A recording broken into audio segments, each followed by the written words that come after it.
Андрей, вот Андрей назвали город.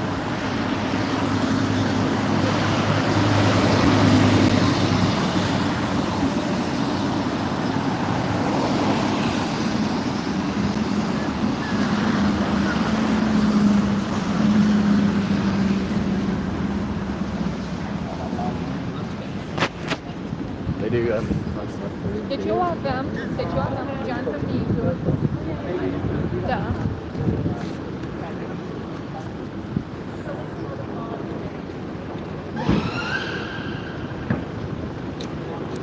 Да, шпил. Да, пой. Да. Да. Да. Палестину нам есть.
No, I'm just walking.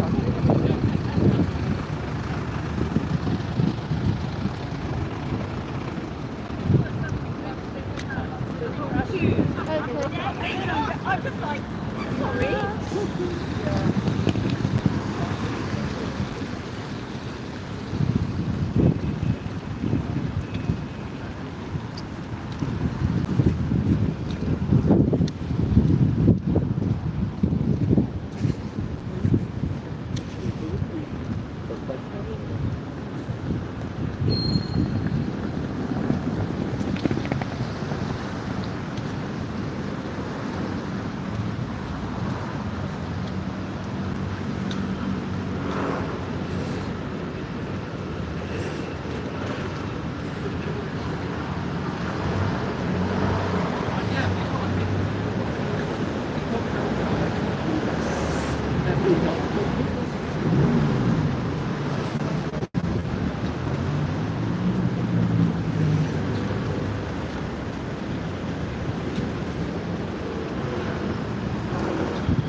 To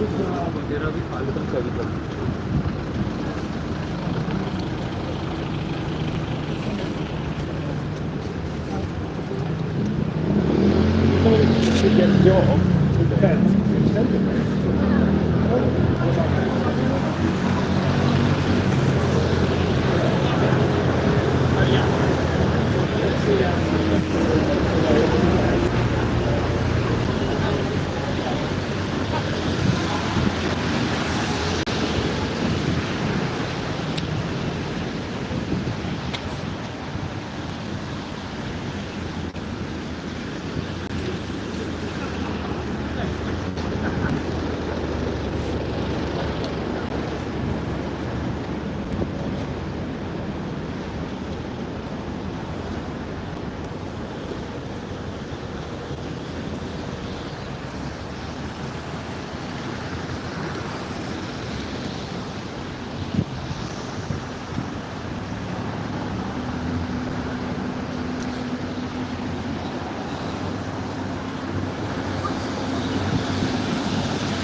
That sometimes comes up.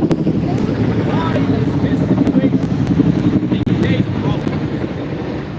Why should the people care? Well, my friends, I think it's important to talk about the military. And not just any military, this country's military. There is a reason why this country, and basically every country in the world, has a military of its own. Very simple reason. And it can be traced back all the way to the beginning of human history. In fact, there's a lovely proverb from the Roman Empire, the ancient Roman Empire, that goes like this: arms keep peace. It stands true nowadays, but you need to keep peace. If you want peace, prepare for war. That is why this country, and every country in the world, have their own weapons, so that they are able to defend themselves if they are attacked, so that they are able to withstand the hits of the other countries that might go there to kill them. You cannot negotiate with somebody who's coming to kill you. What are you going to give them? An arm, a leg, half of your heart perhaps? Is that the negotiation we're talking about? Is that the negotiation we're talking about in terms of Ukraine giving up more and more land to this psychopath dictator in the east? No, man. We cannot be doing that. We cannot be appeasing the Russian terrorist regime. We cannot be giving them what they want. It is this country's problem also. Because who do you think is the likeliest country that could start a war involving the United Kingdom? Let's look at its neighbors. Could it be France by any chance? Maybe Germany or Norway? Maybe Ireland is going to invade the UK and conquer it all. Is that right, my friends? No, let's not joke around. There is one country and one country only that may most likely start a war involving the United Kingdom.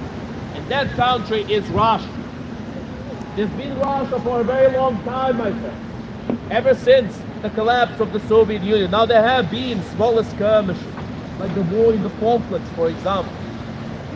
However, that does not compare in any way, it doesn't scale up at all to the absolute disaster which has been the war in Ukraine.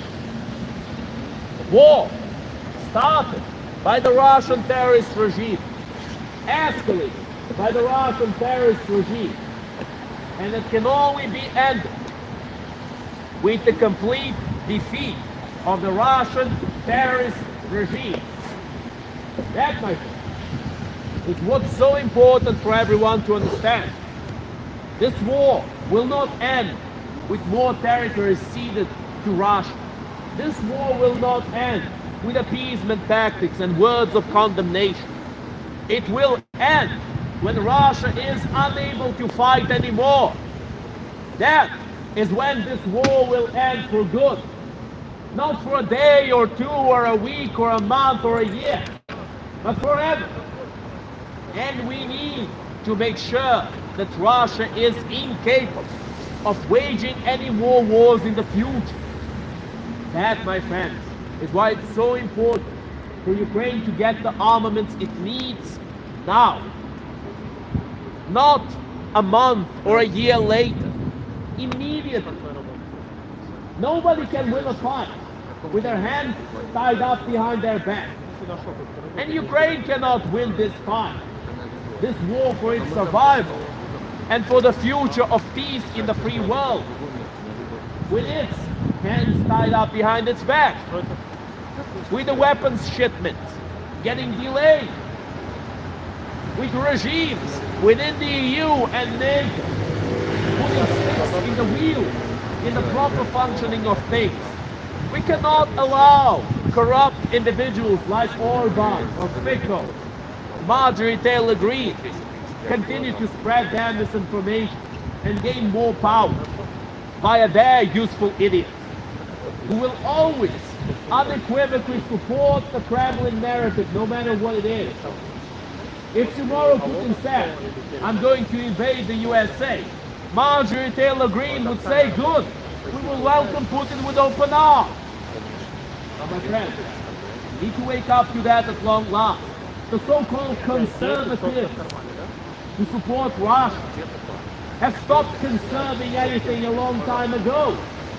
The so-called leftists who support Russia have stopped defending the rights of the people long ago. The only thing they do is supporting Russia, because Russia pays their bills, because Russia is a very nice country to these corrupt individuals who are perfectly happy to base their ideological standpoints on how full of rubles their pockets are. That is why it's so important for people to know. That is why it's so important for people to wake up at long last. World, wake up! World, wake up!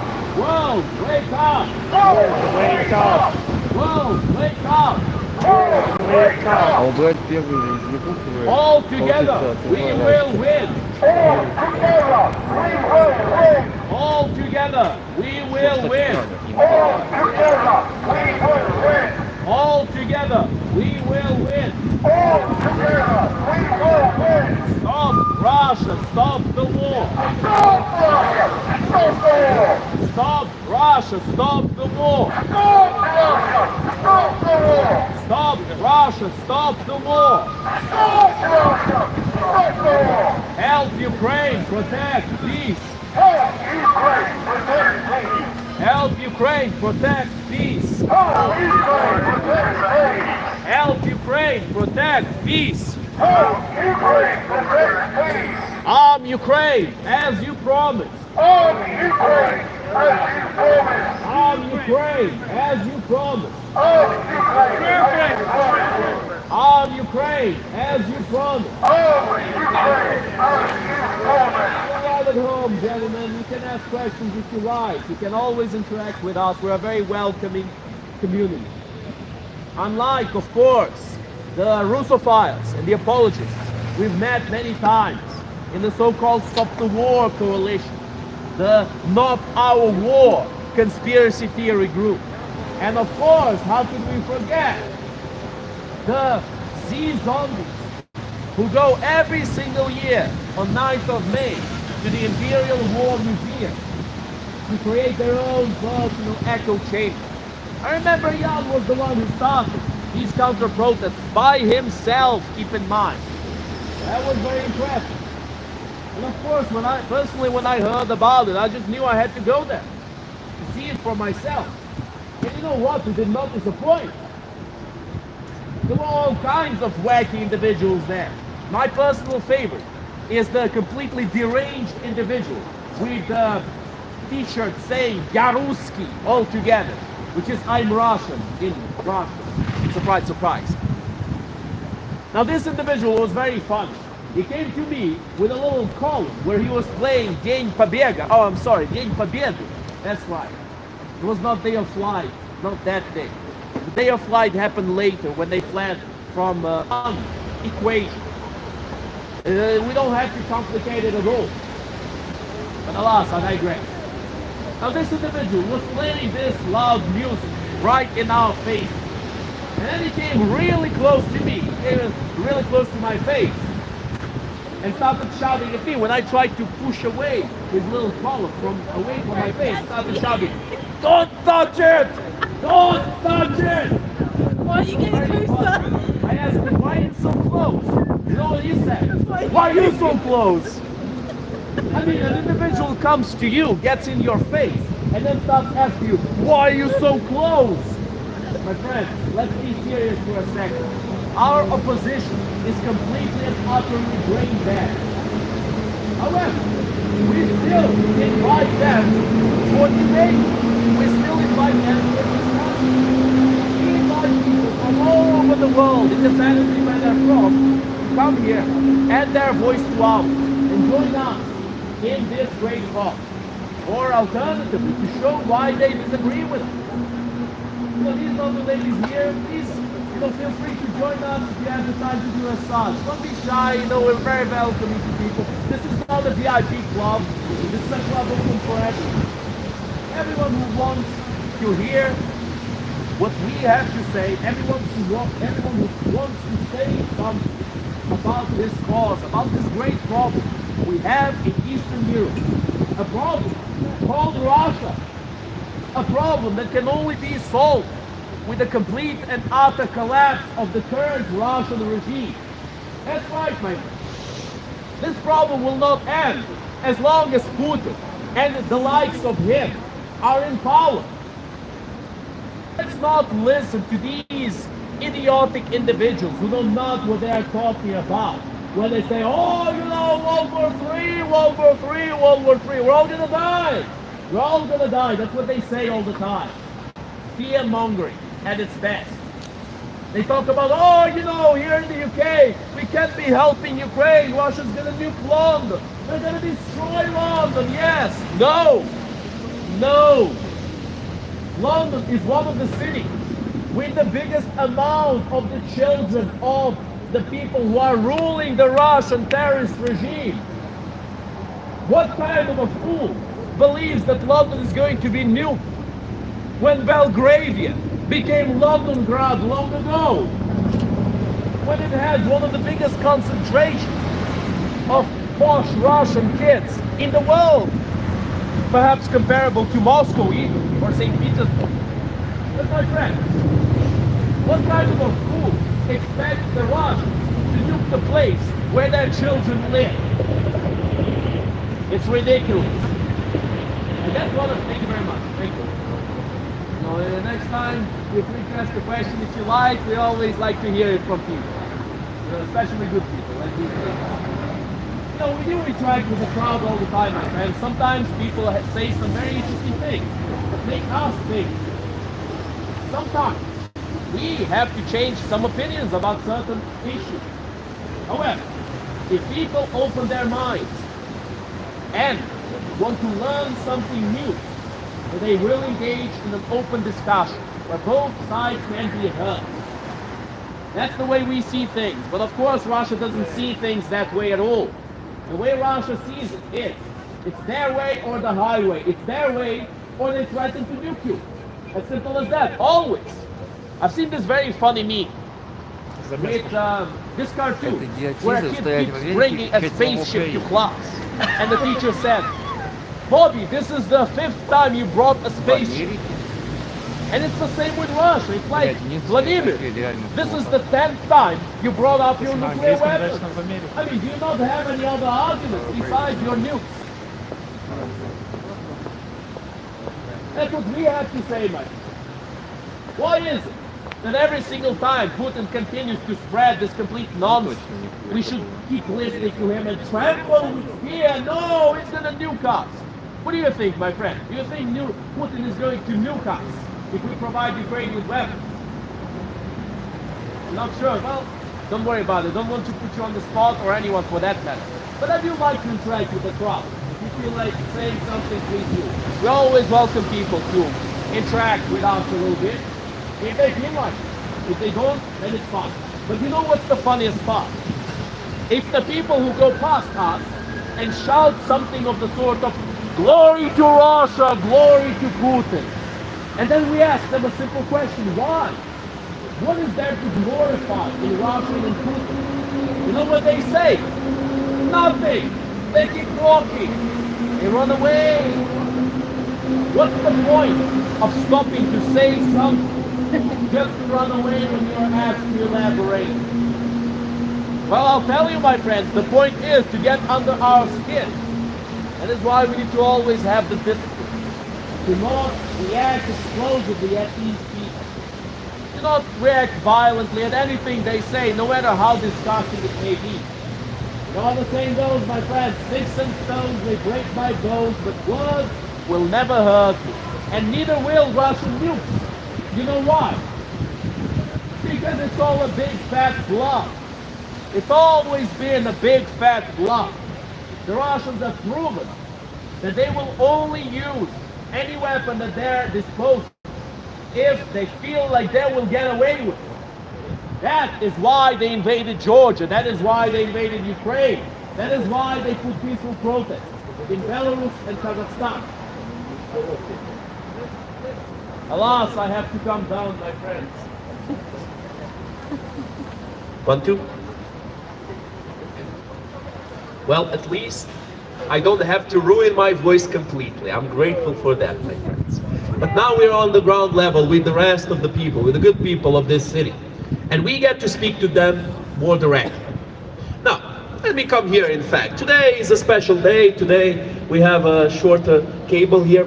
So I'll interact with the people at hand. And I'll listen to my own voice here so I don't shout too much, so that people don't go deaf, right?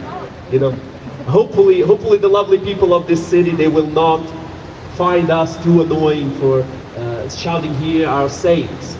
Because we do have a message to send, my friends. You know, personally, I find it very annoying when Jehovah's knock at your door and say, you know, would you like to have a word about blah, blah, blah, this and that, and this and that. But my friends, the point is, we are not here to indoctrinate anyone. We are here to ask and answer questions, to interact with the people, you know, so that they understand what's going on in Ukraine. Because unfortunately, even so many years after the war has started, many people still have no idea what's going on. Some people even think that, you know, Putin, he was just taking back his own lands, right? Wrong. Listen, my friends, if I make a deal with you, I shake hands about it. I say, okay, this is my land, that is your land. We signed a contract. We have other people, judges, all kinds of formal people look at that document, stamp it, sign it, you name it.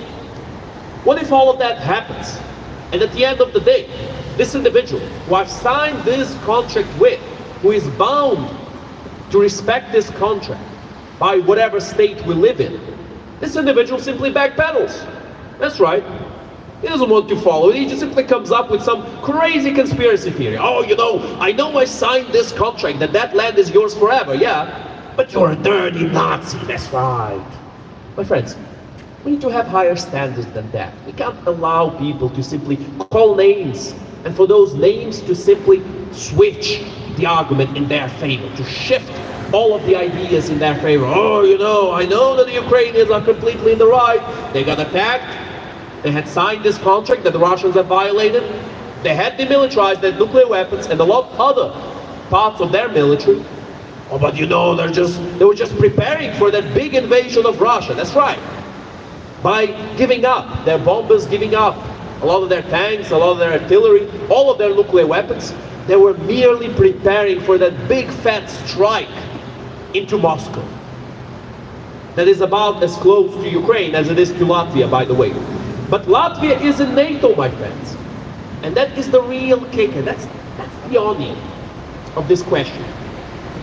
Latvia is in NATO. That is why the Russians, although they call Estonians, Latvians, Lithuanians, the Polish, anyone, Nazis, left, right, and center, they do it. They do it. It's funny they call some of the people who suffered the most from the Nazis and also from the Soviets, they call them Nazis. It's truly, truly despicable. But the Russians don't care. In their country, morality does not exist. In their country, culture does not exist. The only thing that exists is might makes right. That's it. And that's what their disgusting government wants to spread to the rest of the world. Although they're not even the mightiest ones. Russia could be quashed like a bug by a united Europe. And even worse so, by the United States of America. It would not even be close. But my friends, Russia gets to talk a lot of smack because the free world simply does not want to get its manicured hands dirty. Nothing wrong with manicure, by the way, if it's done right. But my friends, the point is, we can't keep being afraid of telling off Russia simply because it doesn't sound so nice to some of the corrupt politicians who keep prancing about World War III. Oh no, we're gonna start World War III. World War III with whom? What are we gonna start World War III with? Seriously, here's a question. With Russia and who else? Iran? North Korea? Syria. Syria. Well, certainly not with Syria, because now Bashar al-Assad has been taken down. Fortunately, at long last, that individual should be in The Hague. But guess where he went?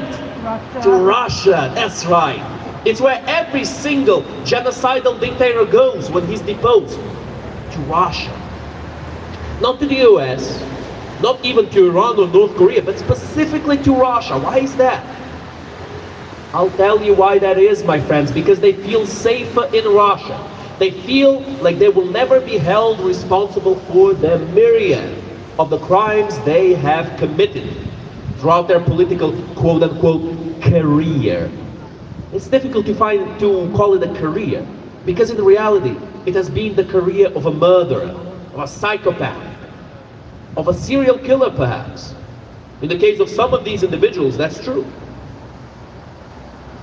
My friends, it's time to stop playing around with Russia, stop playing around with psychopaths. If you negotiate with a psychopath, if you cooperate with a psychopath, you always lose long term, even if there's some short-term gain you might get.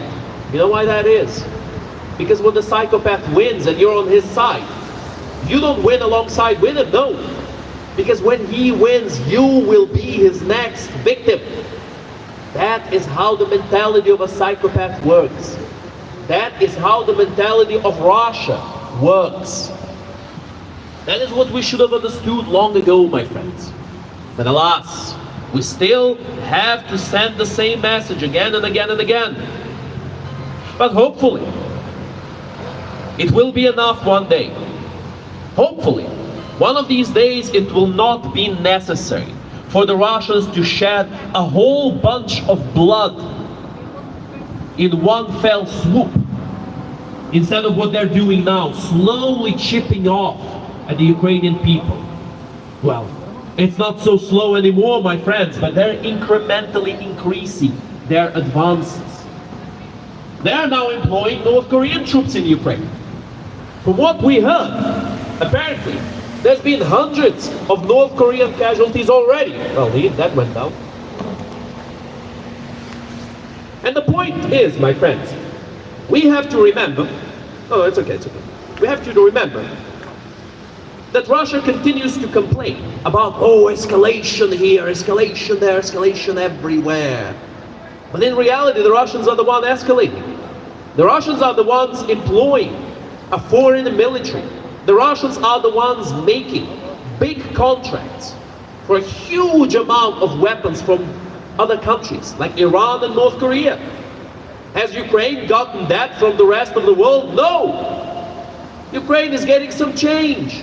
Ukraine is getting some trickle of weapons that slowly crawls its way to Ukraine. And every single time the Russians get smart to the way Ukraine is getting those weapons, they put some more sticks in the wheels. And they bribe some farmers here and there, so that they block the road with their stupid trucks and start shouting their nonsensical sayings, like they did in Poland not too long ago, when they blocked Ukrainian aid. Why was that, you might ask? Oh, because the poor things were getting a few euros less from their harvest. Oh, my heart bleeds for them, truly, that they have to give up a little bit of their income so that they are kept safe and don't have to have their blood shed by the Russian terrorist regime that is one of their neighbors. That's right, my friends. Russia does have a border with Poland in Kaliningrad, or as it should be known, Königsberg. And Russia also has a different border with Poland. That's right, because Poland borders Belarus. And Belarus right now is as good as a state of Russia. It has been completely occupied by Russian troops. The Russians tell the Belarusians to do this and that, and they do it. The only reason why Lukashenko did not send his own troops in this war is because he's afraid that if he sends even a fraction of his troops, the people are going to rebel against him. Because the people of Belarus did try to rebel already. They tried to have peaceful protests against their corrupt Russian puppet of a leader.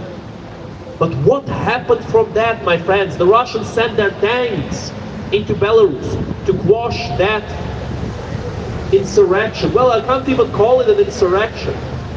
It were merely protests.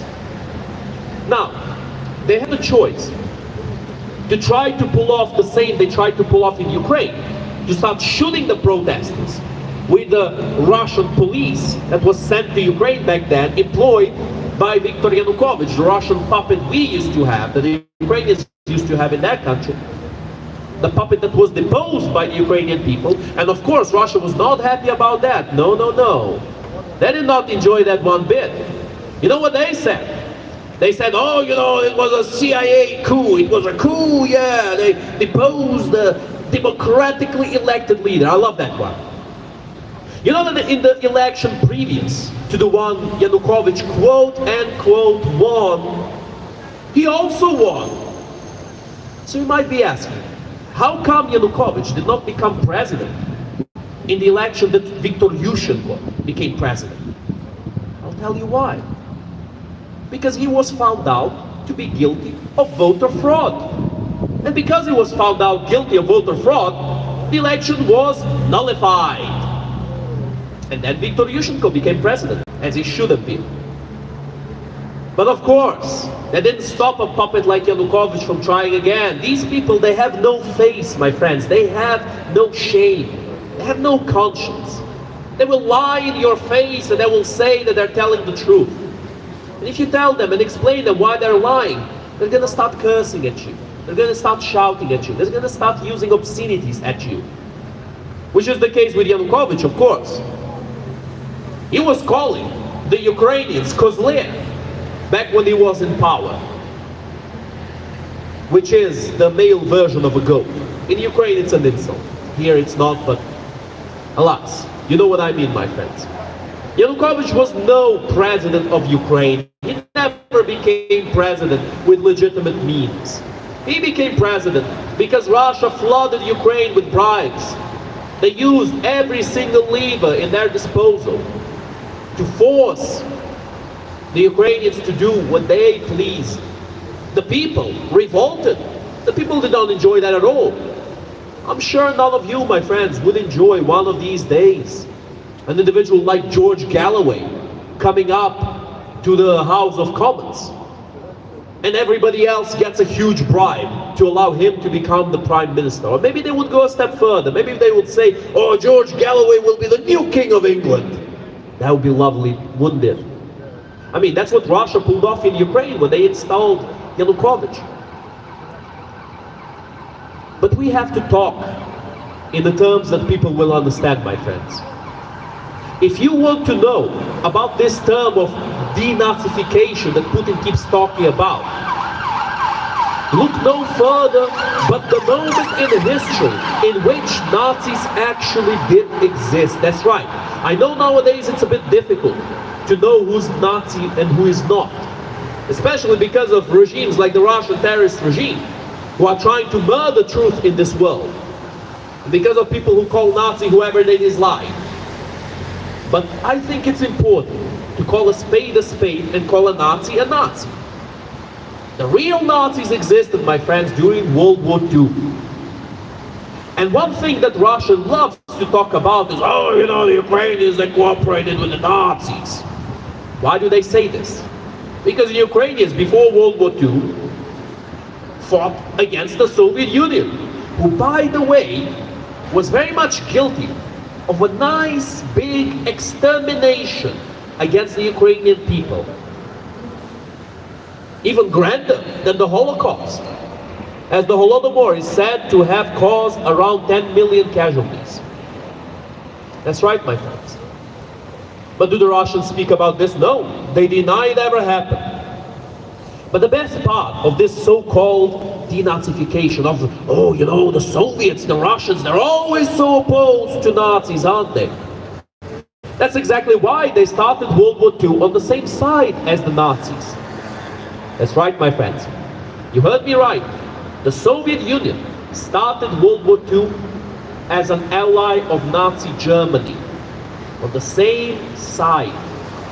They even signed a very nice little treaty with the Nazis called the Molotov-Ribbentrop Treaty, where they promised each other to split Poland in half.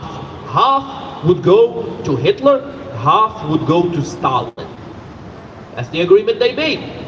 This is the big denazification nation that we are talking about. You know, the big bad Nazi hater Russia. That's right. Who joined World War II on the side of the Nazis.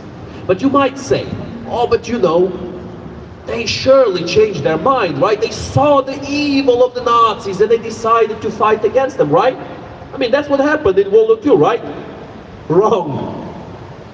What happened is that Hitler wanted even more power, so in his usual fashion, he betrayed the Soviet Union and he attacked them.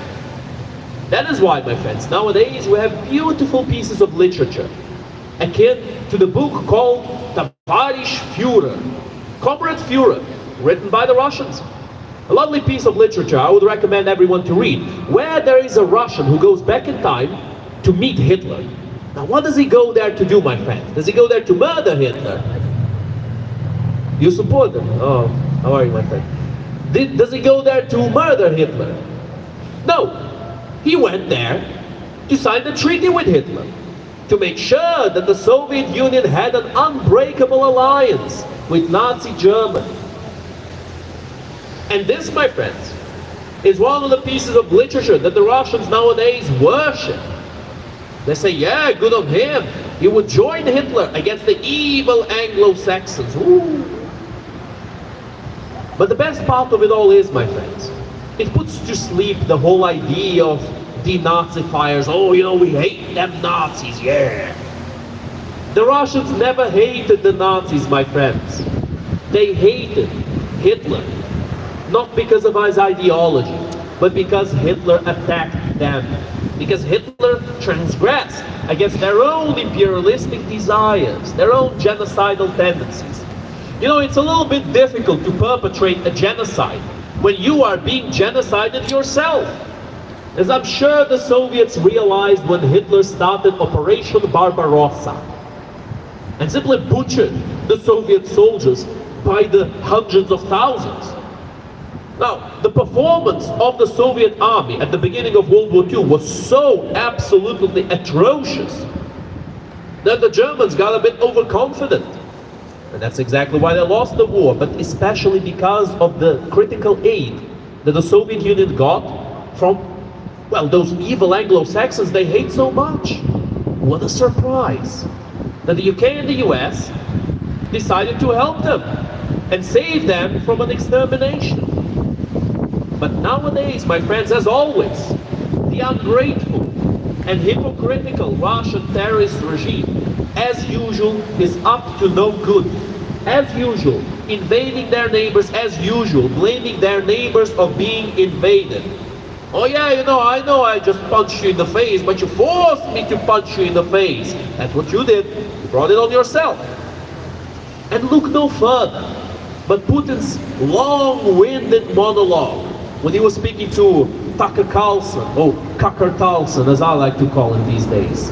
As he went to Moscow again, the man just couldn't stop himself.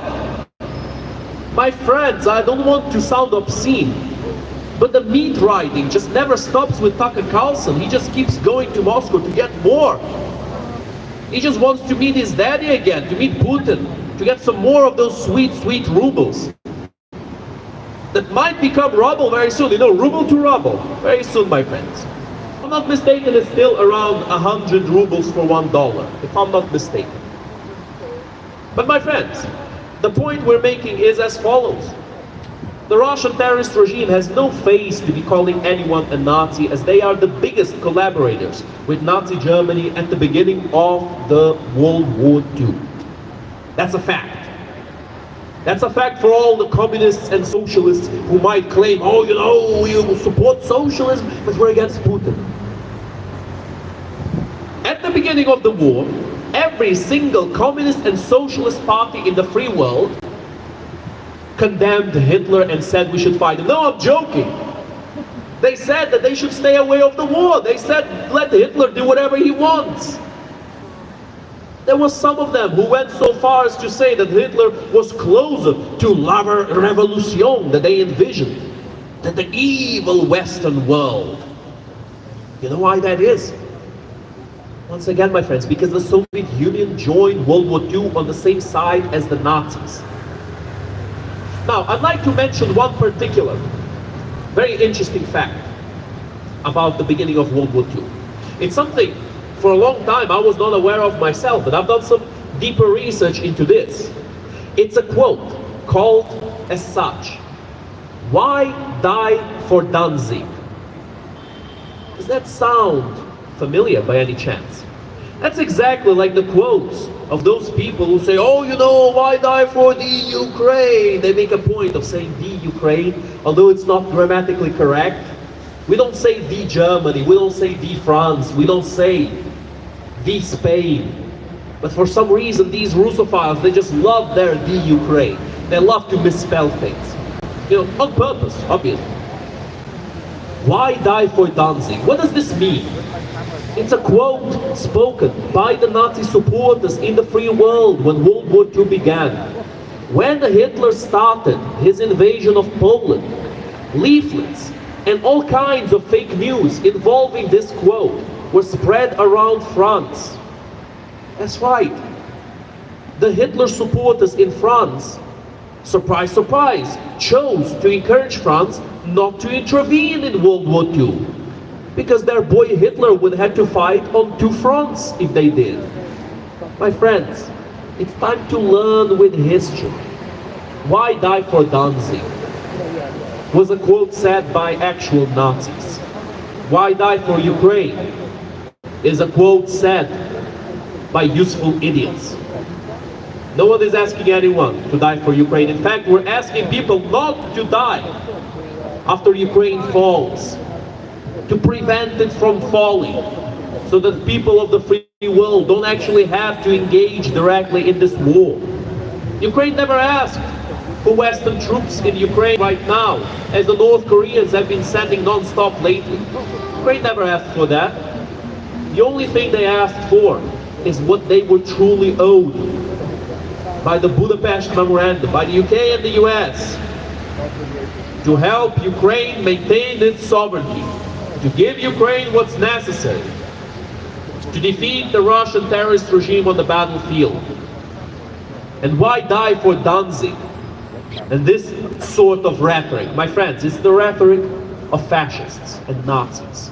Literal fascists and Nazis. Not just a curse word that people like to say nowadays, but actual people who supported Hitler at the beginning of World War II.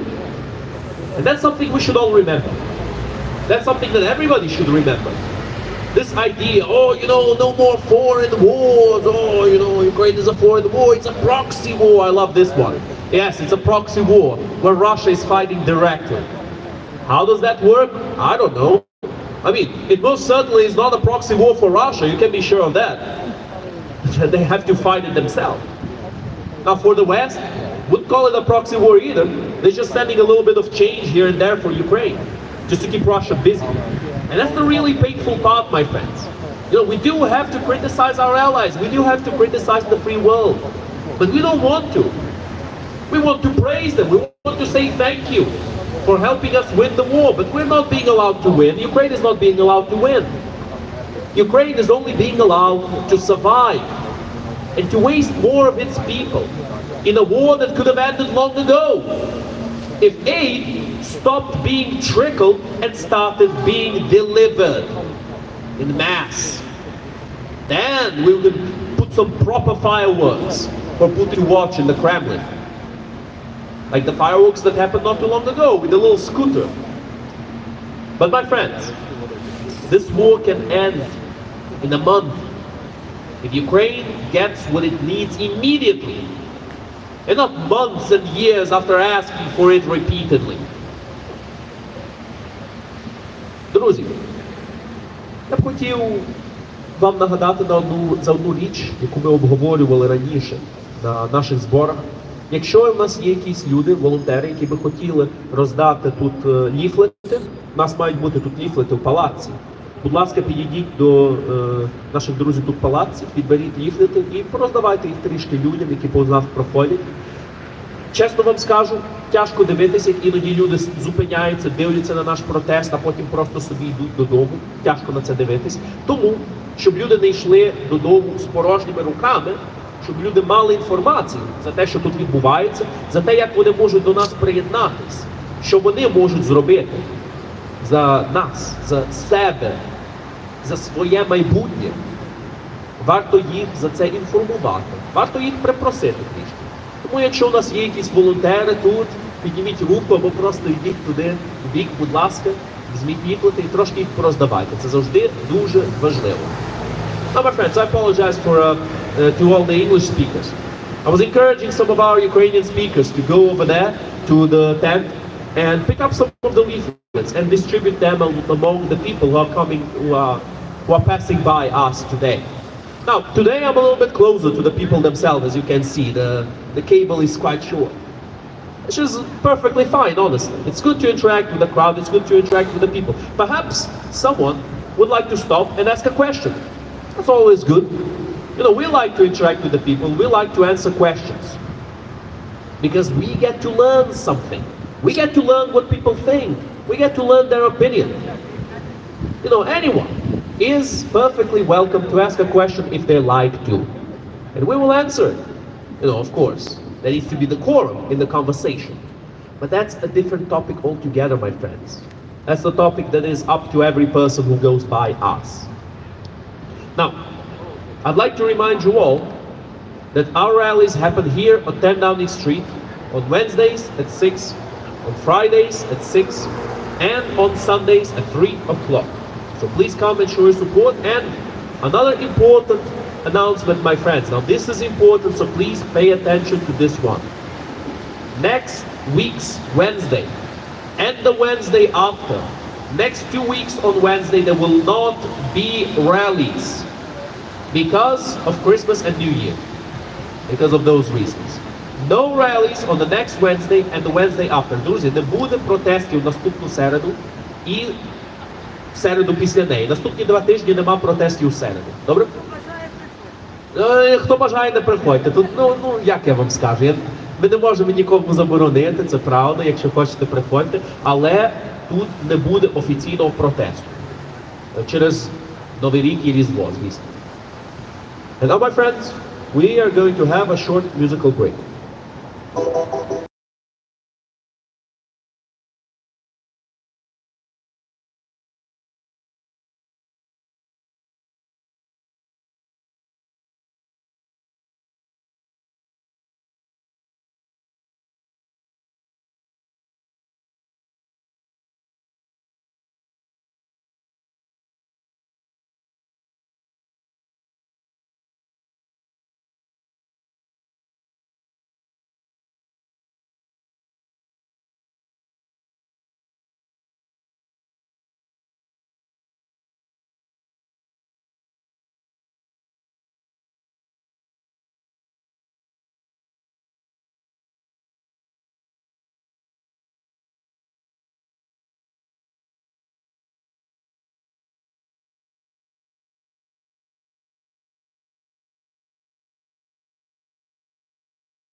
Слава Україні! Героям слава! Слава нації! Смерть ворогам! Україна! Понад усе! Україна! Понад усе! Україна! Понад усе! Today is a wet evening, a damp, wet evening in London. It's not very nice, but let's spare a thought for Ukrainians at the moment. Ukrainians are enduring harsh winter conditions, and they are even harsher because of relentless Russian attacks. Targeting critical infrastructure has been Russia's main tactic throughout this unjustifiable illegal war. Just to give you a few numbers, 8 power plants and over 800 heat supply facilities have been destroyed by Russian criminals. Russia is a terrorist state.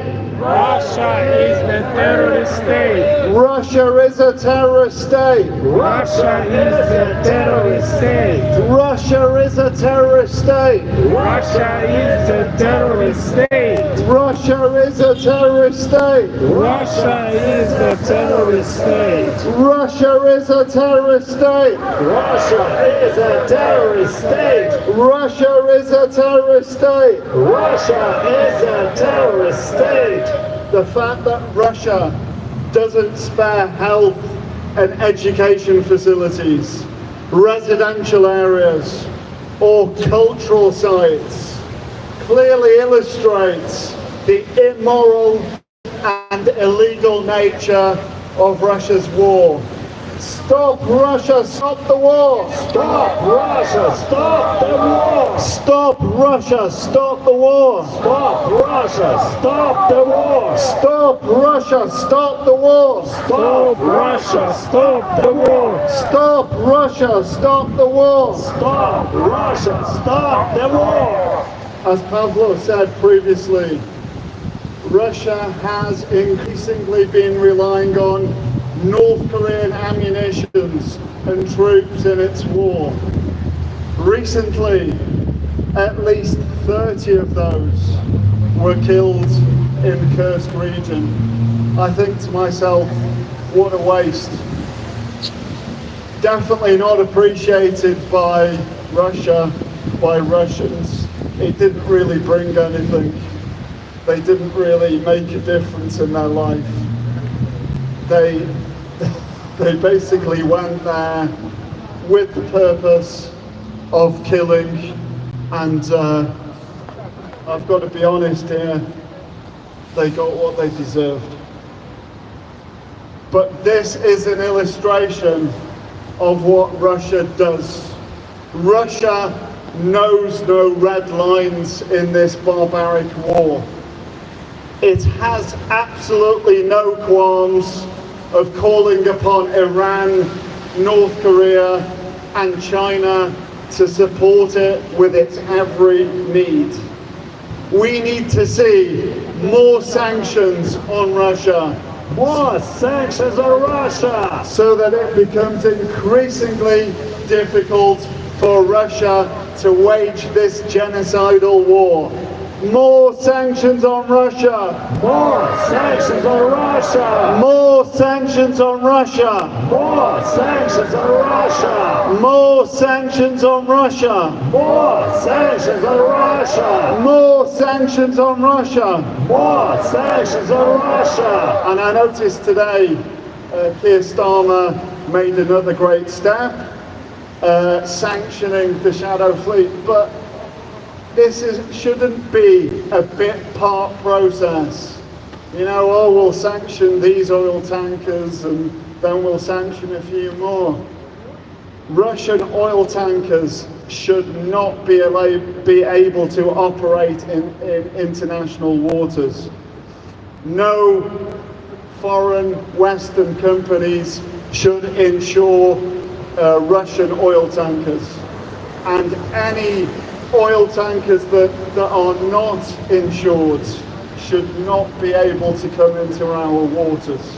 So we need to see those sanctions extended, and we need to get serious, because the oil that Russia sells, and we know about the oil cap. The oil cap is supposed to be $50 a barrel.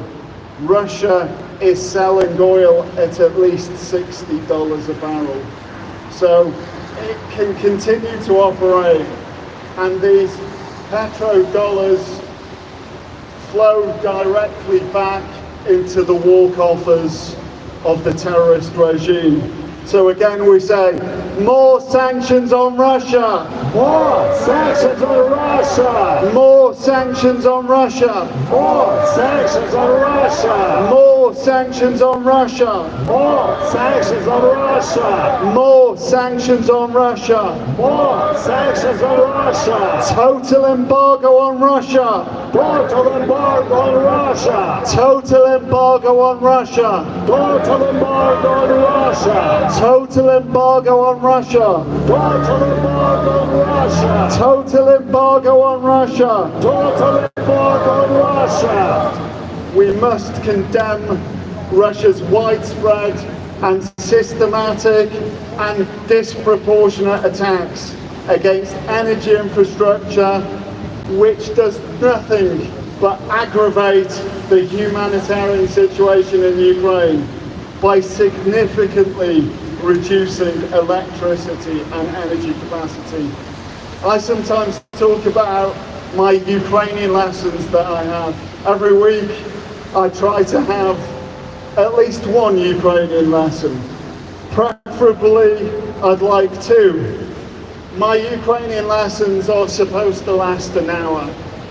Usually, because of power cuts, they end up lasting 40 to 50 minutes. They never last 1 hour. And what we've got to think, because of the nature of Russia's brutal war, it's increasingly dangerous, but it's always been dangerous for people to go out and work and operate in their normal way, for children to go to school, for people to earn a penny, to earn their living. So a lot of work is being done remote. But if Russia targets power supplies, electricity, energy, think how much more difficult it is for people in Ukraine to scrape a living. Last Friday, Russia launched an appalling attack on energy facilities across Ukraine, which involved about 90 missiles, including some from North Korea and over 200 drones. My wife is currently in Ukraine. She's in Cherkasy region, central Ukraine. It's not an unusual thing for these drones, for these missiles to fly above. But I wouldn't say that Ukrainians have gotten used to this. Of course they're affected by it. Of course there is an enormous mental toll, a strain, because they're living with this. But seemingly to any outsiders, they may think, well, they've just adjusted. Believe me, you never adjust to those kind of things. This is part of Russia's escalation.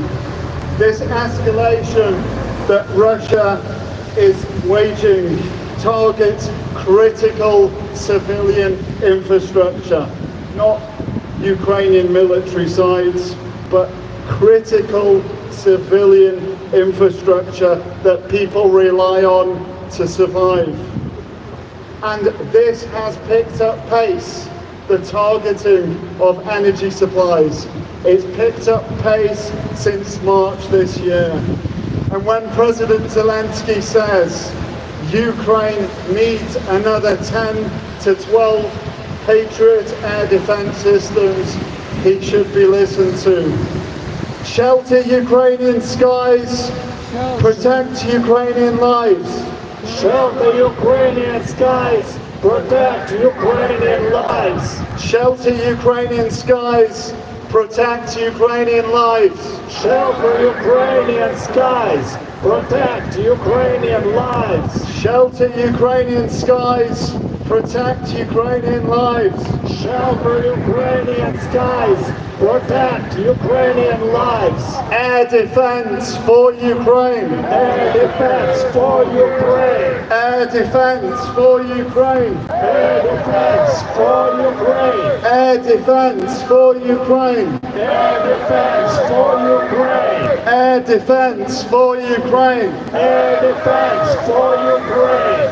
These hideous daily Russian attacks are clearly aimed at civilians and are a total violation of humanitarian law. These crimes that we see must not go unpunished, and the perpetrators must be brought to justice. Tribunals for Russian war criminals. Tribunal for Russian war criminals. Tribunals for Russian war criminals. Tribunal for Russian war criminals. Tribunals for Russian war criminals. Tribunal for Russian war criminals. Tribunals for Russian war criminals. Tribunal for Russian war criminals. According to the UNHCR, Ukraine has lost around 65% of its power generating capacity. This lost capacity would be enough to supply 20 million people in the most advanced countries in the world. Bear that in mind. And think about what that restricts Ukraine to be able to treat those people that need treating, need operating on, those people that need warmth, those people that need education. This is brutal. This tremendous destruction of energy infrastructure leads to disruption of major services such as heating, water supply and sanitation. This has also jeopardized healthcare and of course education. Ukrainians are resilient people, but of course this Russian aggression continues to take a toll on them, and that's why they need our support. Targeting civilian infrastructure constitutes a serious breach of humanitarian law, according to Article 54 of the Geneva Convention. And regarding power supply, we should be deeply worried about the operations of Ukraine's nuclear power plants. Russia has stepped up attacks on substations and transmission facilities which are connected to nuclear power facilities in Ukraine. This aggression risks the gravest incident of them all, a nuclear accident. And I hate to break this to you. When we worry about nuclear escalation, when we worry about a potential nuclear threat and a nuclear disaster, it is already happening. Russia is already escalating with nuclear means. It's already threatening Ukrainian nuclear power stations. And just think, when Russia invaded Ukraine on the 24th of February, where did it head to first? It headed to the Chernobyl power plant, and of course nobody knew what was going to happen there. Thankfully, Ukrainian soldiers kicked them out and forced them back into Belarus. But at the time, the world was waiting and thinking, what's going to happen next? Russia must be immediately stopped. There must be unequivocal condemnation of Russia's nuclear blackmailing. Stop Russia, stop the war! Stop Russia, stop the war! Stop Russia, stop the war! Stop Russia, stop the war! Stop Russia, stop the war! Stop Russia, stop the war! Stop Russia, stop the war! Stop Russia, stop the war! Don't be scared of Russia! Don't be afraid of Russia! Don't be afraid of Russia! Don't be afraid of Russia! Don't be afraid of Russia! Don't be afraid of Russia! Don't be afraid of Russia! Don't be afraid of Russia! Russia's illegal invasion has already caused unbearable suffering for the people of Ukraine. Its impacts continue reverberating around the global community.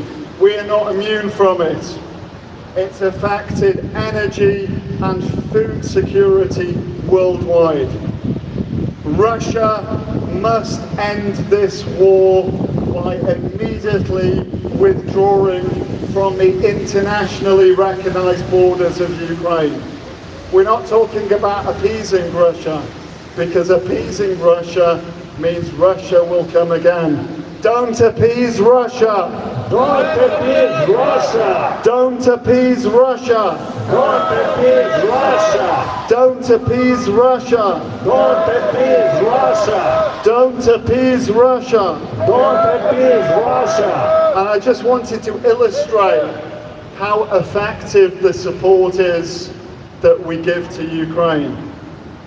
So when we were calling for Ukraine to be able to hit the archer, not the arrows, when we were calling for long-range strikes on the bases that they were operating from, to fire those glide bombs to cause devastation in Ukrainian towns and cities.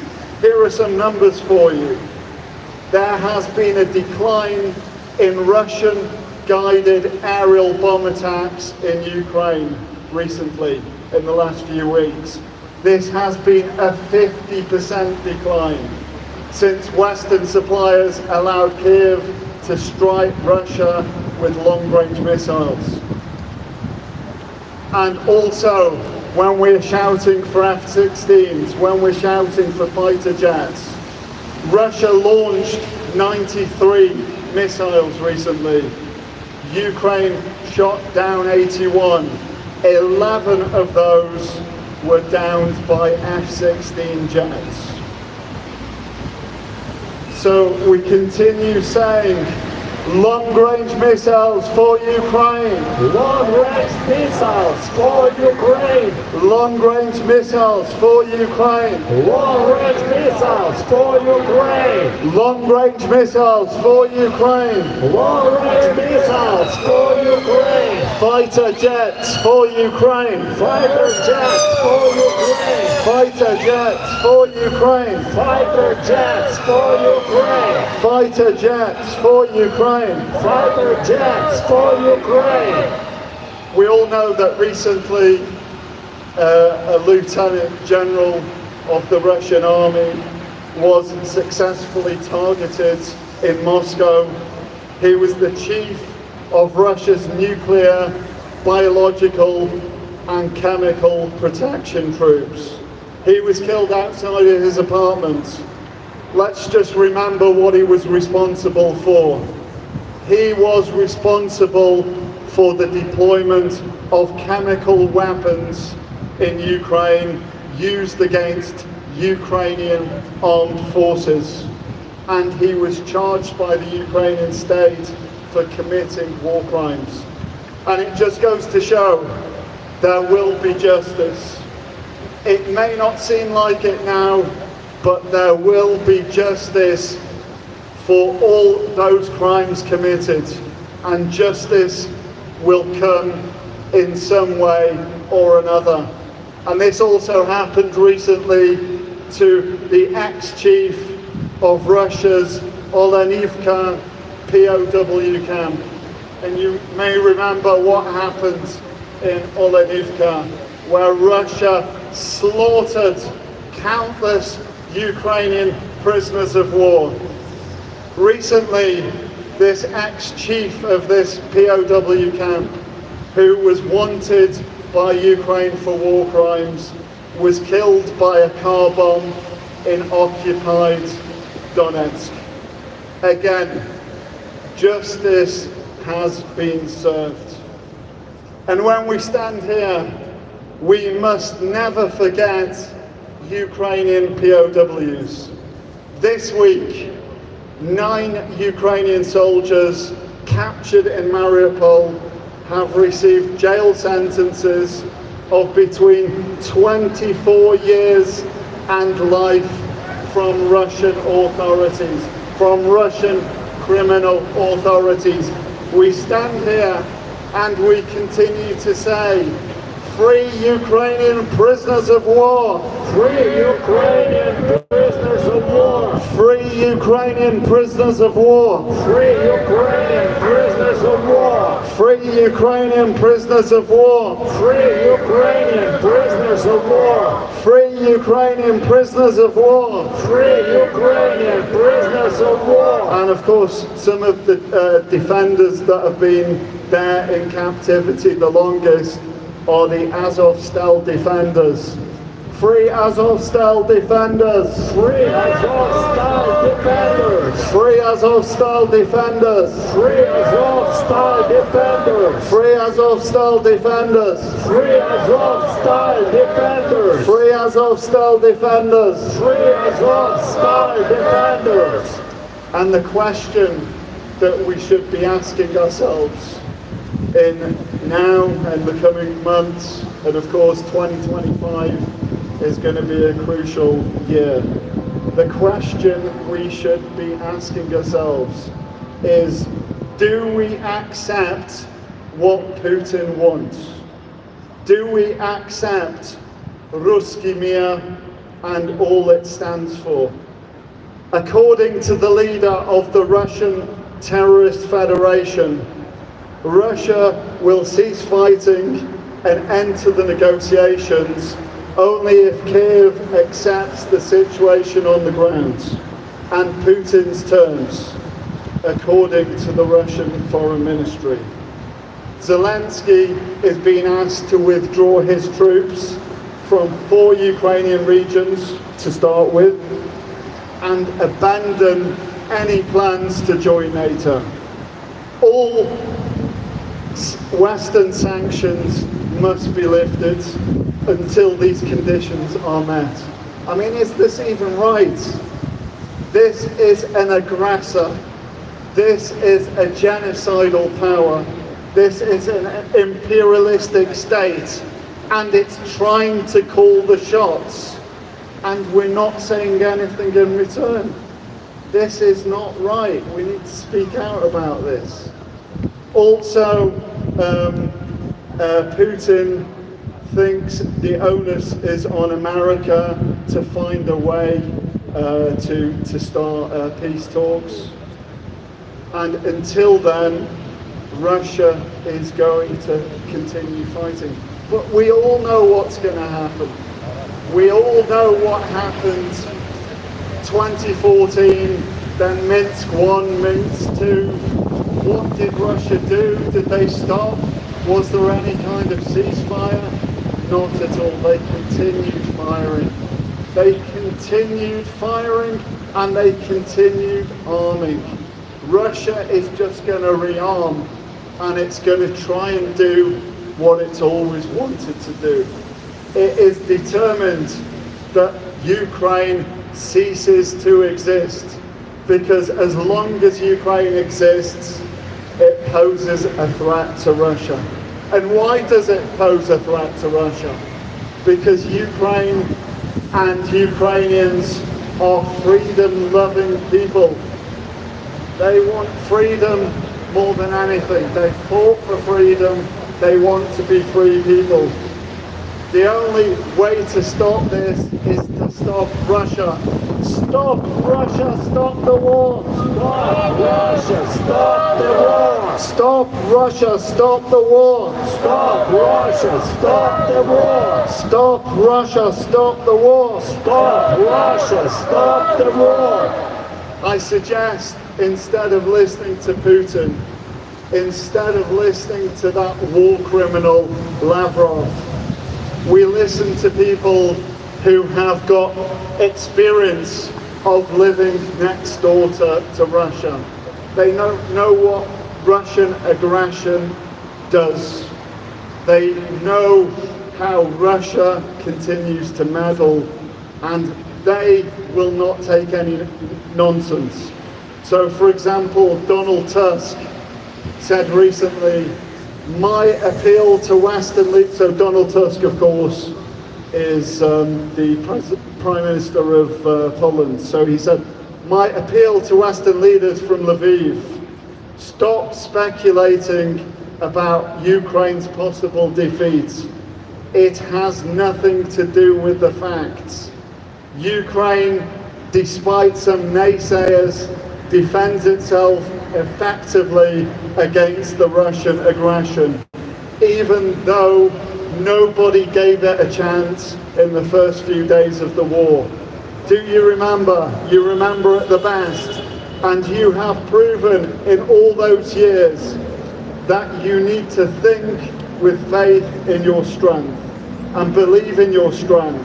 Now is the time for the whole West to believe in its own strength, possibility, and its ability to convince all the actors of this great game that Ukraine and the whole world deserve a just peace and respect for territorial integrity and borders. We can no longer hesitate. Just to add to this, at the UN this week, there was a Security Council meeting, and the Ukrainian ambassador gave a brilliant speech. I just want to give a few of the points. He said, it is obvious that Putin cannot defeat Ukraine's military. Now he and his generals throw all available reserves onto the battleground in an attempt to grab more lands regardless of the losses. In October and November, Russian losses reached unprecedented levels, exceeding 40,000 soldiers per month. They don't care about lives. They'll continue throwing Russians into the meat grinder. By publicly labeling Ukraine's allies as Russia's primary enemies, this is what Russia does, and Ukraine's allies shouldn't accept it. Russia continues the genocidal destruction of energy infrastructure with medium-range ballistic missile strikes. These are the tools to intimidate the free world, and we should not be intimidated. And he ended by saying, Putin's small victorious war against Ukraine will meet its end. He knows this, just as he knows his poor traits will soon be reduced to rags, not only in Syria, but in Russia itself. Just to add to this, peace can and will be secured through strength, for strength remains the only language that the oppressor understands. Arm Ukraine now! Arm Ukraine now! Arm Ukraine now! Arm Ukraine now! Arm Ukraine now! Arm Ukraine now! Support Ukraine, protect peace! Support Ukraine, protect peace! Support Ukraine, protect peace! Support Ukraine, protect peace! Support Ukraine, protect peace! Support Ukraine, protect peace! And just to end, the Secretary General of NATO, Mark Rutte, former Prime Minister of Holland, said, Russia poses a long-term danger to the world. And that Putin, so he understands this, Putin wants to wipe Ukraine off the map. And not just Ukraine, that he could come for other parts of Europe next. The danger is moving towards us at full speed. And we shouldn't dither, we shouldn't hesitate. We will not be safe in the future if we are not prepared to deal with this danger now. Rutte's view is that NATO and European countries need to get behind Ukraine now, because Russia's invasion of Ukraine threatens peace and the security of all of Europe. He said, we can prevent the next big war on European territory and preserve our way of life. But this requires us all to be faster and to be fiercer. It is time to shift to a wartime mindset. Rutte is right. Russia is that real threat to peace. Arming Ukraine faster helps Ukraine to effectively defend itself against Russia, and it can help to turn the tide of this war. And we certainly need to stop appeasing Russia. Instead of appeasing Russia, we need to tell Putin and Russia to get the hell out of Ukraine. Slava Ukraini! Героям слава! Slava Nazi! Смерть ворогам! Україна! Понад усе! Україна! Понад усе! Україна! Понад усе! Наш героям кричи! Slava, Slava, Slava!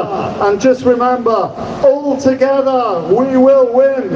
All together we will win! All together we will win! All together we will win!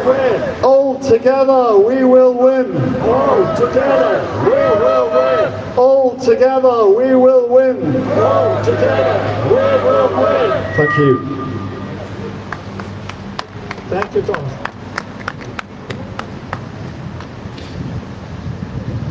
Thank you very much, Thomas. Now, my friends, our time is soon coming to an end here at this lovely rally. I'd like to thank you all for coming here. I'd like to thank every person who's new and every person who's a proper veteran who comes here often for coming here. I'd like to repeat the announcement I made a while ago. Next 2 weeks, there will be no rallies on Wednesdays. I repeat, next 2 weeks, no rallies on Wednesdays because of Christmas and New Year. So please, again, if you like, you can come here, but I would not recommend it because there will not be transports on Christmas Day. So up to you. And also, my friends, I think it's very important for all of us to never forget about the ones who have died, the ones who have suffered in Ukraine and in many other parts of the world, fighting against tyranny, fighting against evil. We have that lovely monument over there, the cenotaph, in the name of those heroes who have died, who have fought, and who have won, so that we would have the privilege of freedom of speech, the privilege of democracy, the privilege of the values we have nowadays. And people are dying right now to make sure that the free world keeps those privileges, keeps that ability to be free and to be human in the future. So in the name of those people, I'd like to invite you all to do a minute of silence.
Thank you. My friends, as I said, our time is soon coming to an end, but before we finish this rally, I'd like to mention a little something that came to my mind when I was having a lovely conversation about the current situation of politics in the US, in the UK, in the world overall. Now, you know that I've had some doubts about Trump lately, but however, I feel like he has mellowed down a little bit. He has changed this rhetoric quite a lot, and leaves me personally more hopeful that he will be up for the task of ending this war. Now, if he negotiates a peace treaty with Russia, obviously a negotiation will lead to Ukraine giving up something. At the end of the day, if the world was a fair place, Ukraine would have to give up nothing. Ukraine would only get things, because Ukraine already lost so much because of Russia. But alas, my friends, we live in an unfair world. We can't blame Trump or anyone else for it. It's just the situation we are in right now. So the likeliest option for the possible negotiation is that Ukraine will have to cede some of its lands. That is acceptable only in one case, my friends. If Ukraine gets ironclad assurances that Russia will never invade them again. Now that will not bring down the Russian problem in the world, where they have countless proxies and they cause trouble all over the world. That will not put that problem down, but hopefully the Russian economy and the Russian society has taken enough of a hit with this war that it will not last much longer. And with time it will be forced to change. The three options shown lately are: option 1, Ukraine gets nuclear weapons; option 2, Ukraine goes into NATO; option 3, Ukraine gets some EU troops at the border to discourage Russia from invading. I think the nuclear option is not particularly good, because then Ukraine simply has a little bit of a bluffing game with Russia. And Russia is much better than Ukraine in the bluffing game. Russia's managed to convince the whole world that it's going to end it if it doesn't get it hit its way. So at this point they're pretty good at the bluffs they make. I don't think that would be a good option, because what will happen if Ukraine gets nukes now? Okay, Russia invades, Ukraine uses a nuke, Russia uses 2 nukes. Is the world going to react? They're going to say, oh, Ukraine used the nuke first. They're not going to be talking about the invasion. They will not want to risk themselves. It's a bit of an empty choice, my friends. The best choice, of course, is Ukraine in NATO. By far, the best choice. But getting some EU troops at the border, in some regards, it's just as good. So we should be hopeful, and we should stay informed, my friends, so that we know how the tide is turning, and so that we know how to turn it in our favor. In the favor not only of Ukraine, but of the free world. That is the only way we can reach a better future. Slava Ukraini! Слава! Slava naciji! Смерть ворогам! Україна! Понад усе! Україна! Понад усе! Україна! Понад усе! Героям України тричі! Слава! Слава! Слава! Ворогам України тричі! Смерть! Смерть! Смерть! And now, my friends, we're going to end this rally as we started it, with the Ukrainian anthem.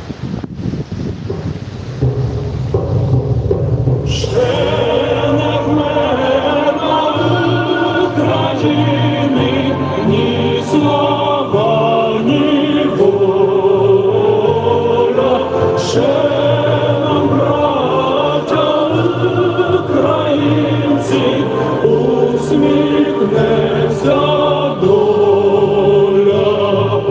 Згинуть наші вороженьки, як роса на сонці. Запануємо ми, браття, у своїй сторонці. Лише тіло ми положим за нашу свободу і покажем, що ми браття козацького роду. Лише тіло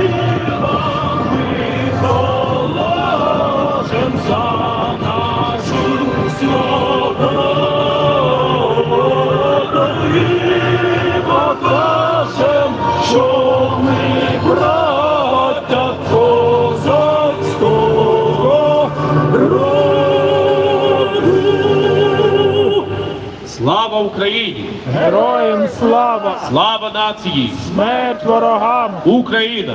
Понад усе! Україна! Понад усе! Україна! Понад усе! Героям України тричі! Слава! Слава! Слава! Ворогам України тричі! Смерть! Смерть! Смерть! Before we end, let's just let people know what our preferred option is. Ukraine in NATO! Ukraine in NATO! Ukraine in NATO! Ukraine in NATO! Ukraine in NATO! Ukraine in NATO! But hopefully the bunker grandpa dies before that. Thank you.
Порядок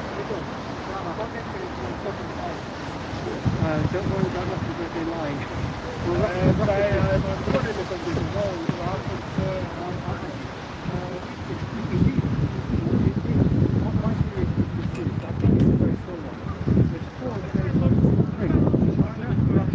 Iran and North Korea. These are the four bad nations. Now, if you support one, you cannot support Putin and be against China, Iran, and North Korea, because the Americans are very anti-China, China, Iran, and North Korea. Very anti-Trump, very, very anti. Okay.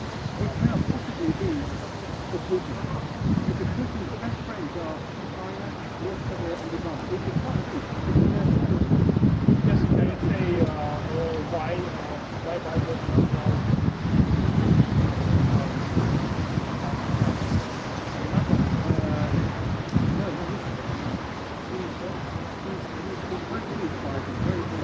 Yeah, and they say it's a very big idea, but idea is driving about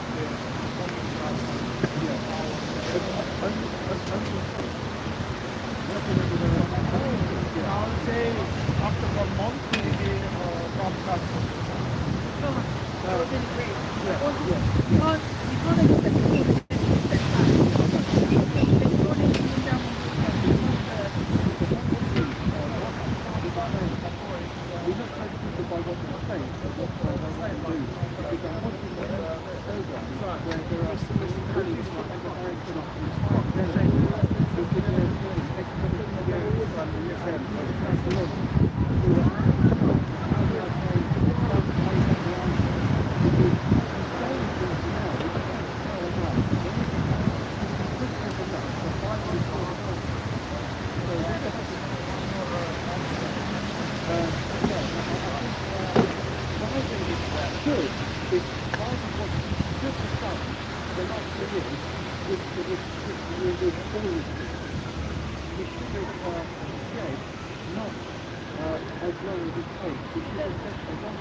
Like it's starting to slowly turn.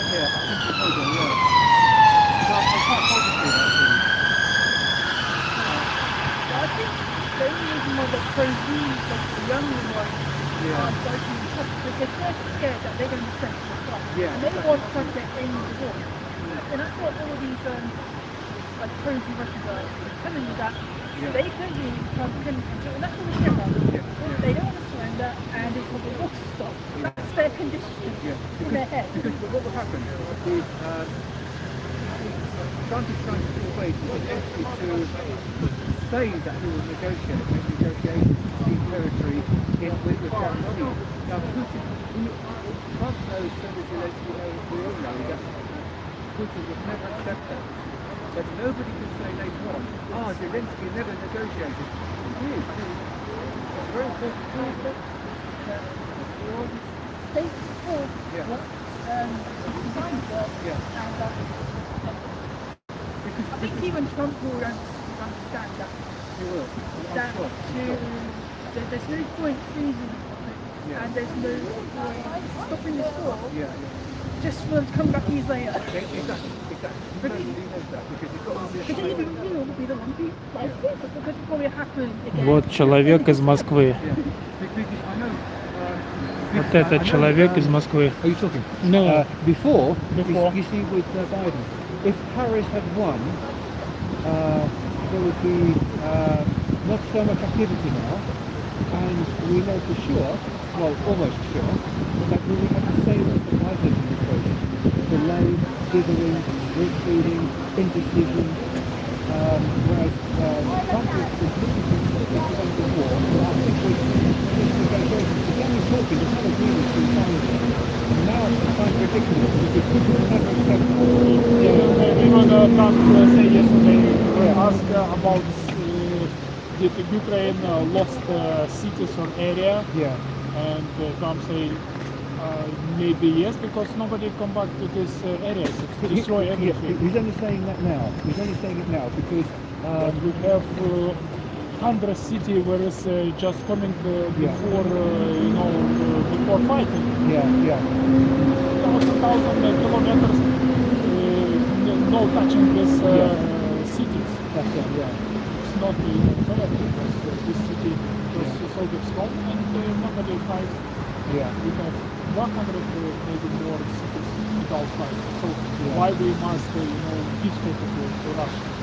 No, I don't think it will be because Putin about the fact that Putin wants so much more. He's greedy. He wants more and more and more. If you give him everything, he wants more and more. And then we say no, we can't do that. We tried. We did it to stop.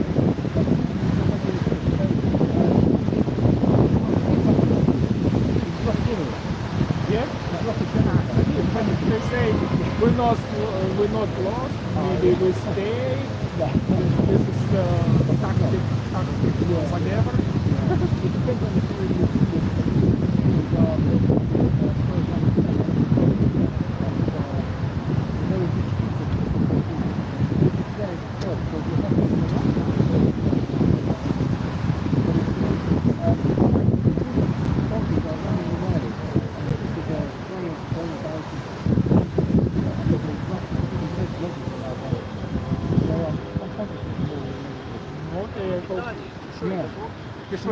I see you on Sunday. Are you on Sunday?